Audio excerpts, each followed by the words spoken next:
Allah qu'il soit doué, accepter avec largesse, se repentir d'Adam. Il est le créateur déterminant, celui qui donne la mesure de toutes choses. Pourquoi priez-vous? Avancez.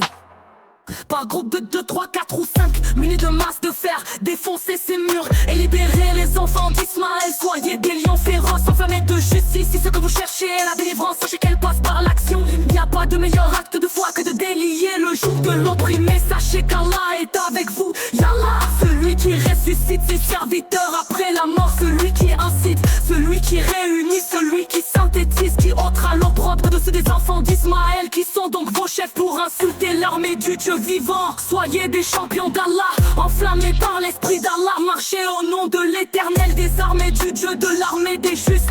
Car la victoire appartient à l'éternel et vos ennemis ne sont pas les porteurs de la foi. Oui, le bonheur et la grâce vous accompagneront tous les jours de votre vie. La paix est-elle meilleure ou bien le massacre? Car c'est qui vous prend au nez. Et rien ne peut repousser le châtiment d'Allah si ce n'est la foi. La délivrance peut se faire en un battement de cils. Le châtiment peut se faire en un battement d'ailes de Djibril. Si ce que vous voulez est un temple, œuvrez à l'égalité dans les droits et la paix en Allah. Alors vous serez un temple et votre drapeau sera la ilaha illa al-ahad. Et votre nation sera appelée Ahad. La paix est-elle meilleure ou bien le massacre? Car c'est vous prend au nez. Les anges sont à l'affût et attendent les ordres pour prendre forme d'homme. Défiez si vous êtes véridique, mais assurément vous ne pourrez pas. Rappelez-vous d'Abraham, il n'y avait pas dit juste pour repousser le châtiment d'Allah. Rappelez-vous de Jonas et de son peuple sauvé par l'adhésion à la foi en Allah. Aucune puissance en dehors d'Allah ne peut vous sauver.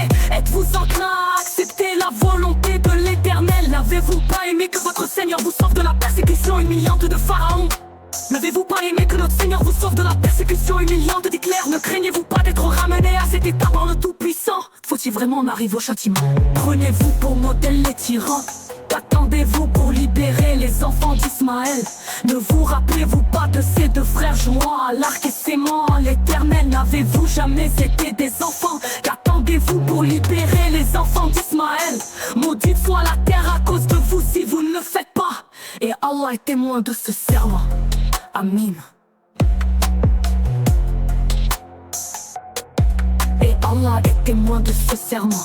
Amin.